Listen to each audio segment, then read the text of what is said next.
IPC की धारा 406 यानी कि स्त्री धन की धारा। लेकिन ये सबसे बड़ा झूठ है, एक ऐसा झूठ जो आप सभी से छुपाया गया है। असल में आईपीसी की धारा 406 स्त्री धन की धारा है ही नहीं, लेकिन फिर भी क्यों इसे स्त्री धन की धारा बताकर आप लोगों को मिसगाइड किया जाता है और स्त्री धन के मामले में आपको बहुत ज्यादा परेशान किया जाता है।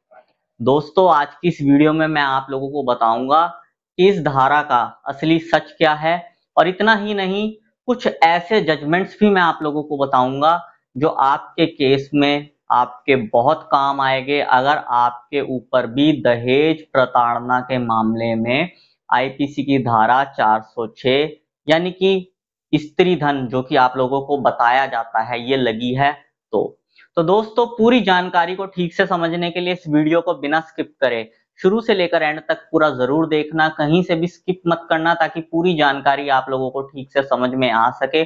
और वीडियो शुरू करने से पहले मैं आप सबसे कहना चाहता हूं कि अगर आप मेरे इस चैनल पर पहली बार आए हैं या आपने मेरा ये चैनल अभी तक सब्सक्राइब नहीं किया है, तो चैनल सब्सक्राइब करके नोटिफिकेशन बेल आइकन पर जरूर क्लिक कर देना, जिससे आने वाली सभी वीडियोस का नोटिफिकेशन सबसे पहले आपके पास पहुंचे और आप कोई भी वीडियो मिस ना कर पाओ। और दोस्तों, अगर आपने अभी तक हमें सोशल मीडिया जैसे कि व्हाट्सएप, फेसबुक या इंस्टाग्राम पर फॉलो नहीं किया है, तो इस वीडियो के डिस्क्रिप्शन में मैंने हमारे सभी सोशल मीडिया अकाउंट्स के लिंक दे दिए हैं। इस वीडियो के डिस्क्रिप्शन में जाकर उन लिंक्स पर क्लिक करके आप हमें सोशल मीडिया पर भी फॉलो कर सकते हैं। और अगर आपका भी कोई मैट्रिमोनियल केस चल रहा है और उस केस में आप पर्सनली मुझसे कॉल पर बात करके लीगल एडवाइस चाहते हैं, तो स्क्रीन पर दिए गए नंबर पर आप मुझे व्हाट्सएप करके हमारी मेंबरशिप ज्वाइन कर सकते हैं। और मेंबरशिप ज्वाइन करने के बाद आप डायरेक्ट कॉल पर मुझसे बात कर सकते हैं। तो चलो दोस्तों, आज की इस वीडियो को आगे कंटिन्यू करते हैं। दोस्तों, आईपीसी की धारा 406 आप लोगों को बताया जाता है कि यह स्त्री धन की धारा है, लेकिन हकीकत में ये स्त्री धन की धारा नहीं है। तो फिर ये किस चीज की धारा है? जरा इस कानून को ध्यान से समझना। ये धारा है ब्रीच ऑफ ट्रस्ट की। ब्रीच ऑफ ट्रस्ट यानी कि सामने वाले व्यक्ति ने आपके ऊपर भरोसा करके आपको अपनी कोई चीज दी और आपने उसका भरोसा तोड़ दिया, उस चीज का कोई ना कोई घपला कर दिया, उसे नष्ट कर दिया या फिर उसे किसी को बेच दिया। इस तरीके का काम करके आपने सामने वाले व्यक्ति का भरोसा तोड़ा, तो लगती है आईपीसी की धारा 406। मैं एक एग्जांपल आप लोगों को देता हूं। मान लो ए ने बी को अपनी मोटरसाइकिल दी और कहा कि मैं कुछ दिनों के लिए शहर से बाहर जा रहा हूं, मेरी इस मोटरसाइकिल को संभाल के रखना, जब मैं वापस आऊंगा तो आपसे मोटरसाइकिल तब ले लूंगा। ए चला गया बी को अपनी मोटरसाइकिल देके। कुछ समय के बाद ए वापस आया, उसने बी से अपनी मोटरसाइकिल मांगी। बी ने उसे मोटरसाइकिल देने से मना कर दिया, कहा मेरे पास मोटरसाइकिल नहीं है। अब बी ने उस मोटरसाइकिल को बेच दिया या उसे नष्ट कर दिया, ये बी ही जाने, लेकिन उसने ए के साथ विश्वासघात किया, उसका भरोसा तोड़ा। ए ने बी को विश्वास करके अपनी मोटरसाइकिल दी थी, लेकिन बी ने उसका भरोसा तोड़ दिया और उसकी जो संपत्ति थी, उसकी जो चीज थी, उसे देने से इनकार कर लिया और जब्त करके अपने कब्जे में रख लिया। तो ए जाएगा कोर्ट में और ब्रीच ऑफ ट्रस्ट यानी कि आईपीसी की धारा 406 का मुकदमा बी के ऊपर दर्ज करवाएगा। उसके बाद बी को या तो उसकी चीज उसे वापस करनी पड़ेगी या फिर उस चीज का जो अमाउंट होता है वो अमाउंट उसे देना पड़ेगा। अगर बी ऐसा नहीं करता है तो बी को सजा होगी। तो ये असली मतलब होता है आईपीसी की धारा 406 का, यानी कि ब्रीच ऑफ ट्रस्ट। तो अब आप लोग सोच रहे होंगे कि अगर ये असली मतलब है तो स्त्री धन की धारा इसे क्यों कहा जाता है? देखो दोस्तों, स्त्री धन की धारा है आईपीसी 406, ये एक मनगढ़ंत कहानी बनाई हुई है, आप लोगों के दिमाग में मिसगाइडेंस डाली हुई है, ऐसा कुछ नहीं है। स्त्री धन से इसे इसलिए जोड़ा जाता है क्योंकि आपकी पत्नी भी यही काम करती है, कोर्ट में जाती है, आपके ऊपर दहेज प्रताड़ना का आरोप लगाती है, कहती है कि मेरा स्त्री धन मेरे पति के पास है जो कि इसने जब्त करके अपने पास रखा हुआ है, मुझे वापस नहीं दे रहा है और उस चीज की रिकवरी मांगती है। बिल्कुल वैसे ही जैसा अभी मैंने आपको ए और बी वाले एग्जाम्पल के साथ समझाया। तो इस वजह से ये आईपीसी की धारा 406 लगती है। वो चीज, वो सामान जो आपके पास है आपकी पत्नी का, उस सामान को आप देने से इनकार कर रहे हो, अपने कब्जे में करके जब्त करके बैठे हुए हो, तो उस चीज की रिकवरी लेने के लिए ये केस डाला जाता है। तो इसलिए लोगों ने स्त्री धन की धारा कहना शुरू कर दिया, जबकि असली मतलब होता है ब्रीच ऑफ ट्रस्ट। अब मैं आप लोगों को बताता हूं कि इसका मिसयूज कैसे हो रहा है और आपको इस कानून से अपना बचाव कैसे करना है। देखो दोस्तों, आपकी पत्नी आपके ऊपर आईपीसी की धारा 406 का मुकदमा दर्ज करवाती है दहेज प्रताड़ना के मुकदमे के साथ। उसमें वो एक बड़ी लंबी चौड़ी लिस्ट दे देती है, जिसमें वो किलो के हिसाब से तो सोना लिखवा देगी और पता नहीं क्या क्या लिखवा देगी, ये भी दिया हमने वो भी दिया, जबकि उसने वो चीजें दी भी नहीं होती। और जो चीजें दी होती है उसमें से ज्यादातर चीजें वो अपने साथ ले जाती है जब वो आपका घर छोड़ के जाती है। उसके बाद भी वो एक लंबी चौड़ी लिस्ट 406 के मुकदमे में देती है और कहती है ये मेरा सामान है जो मेरे हस्बैंड ने जब्त करके रखा हुआ है, ये सामान उससे मुझे वापस दिलवाया जाए। अब दोस्तों, लंबी चौड़ी और झूठी लिस्ट देने के पीछे का मतलब क्या होता है? मतलब ये होता है कि आपको ज्यादा से ज्यादा परेशान करना, ज्यादा से ज्यादा आपके साथ हरेसमेंट करनी और आपसे मुंह मांगी कीमत वसूलनी। लेकिन इस चीज का इलाज मैं अब आप लोगों को बताने जा रहा हूं। देखो दोस्तों, वैसे तो इस चीज के कई इलाज हैं, उनमें से कुछ एग्जांपल्स मैं आप लोगों को बता देता हूं। जैसे कि आपकी पत्नी ने लंबी चौड़ी लिस्ट दी, अब उसमें बहुत सारी चीजें लिखवाई जाती है, तो आप कोर्ट में सीधे सीधे बिल मांग सकते हो। कोर्ट में सीधे सीधे ये चीज बोल सकते हो कि ये जो इतना लंबा चौड़ा सामान बता रही है रिकवरी के लिए, इसने ये सामान दिया ही नहीं और कुछ सामान इसमें से ये ले जा चुकी है।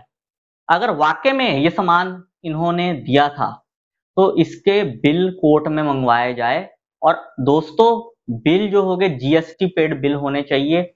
जीएसटी पेड बिल जो होते हैं ओरिजिनल होते हैं, फर्जी बन नहीं सकते। जीएसटी पेड बिल नहीं है तो वो इनवैलिड हो गए। जीएसटी पेड बिल जो है वो फर्जी बन नहीं सकते। अब फर्जी बिल क्योंकि बन नहीं सकते जीएसटी पेड, तो वो आपकी पत्नी कोर्ट में शो नहीं कर पाएगी।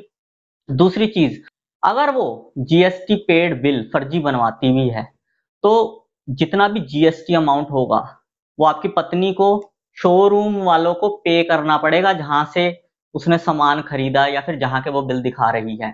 क्योंकि अगर जीएसटी पेड बिल जनरेट हुआ है तो जितना जीएसटी अमाउंट बनता है वो उस शोरूम वाले को टैक्स के तौर पर पे करना पड़ता है। तो वो ऐसे ही फ्री में तो टैक्स पे करेगा नहीं आपकी पत्नी के लिए, वो उस टैक्स के चार्जेस आपकी पत्नी से ही लेगा।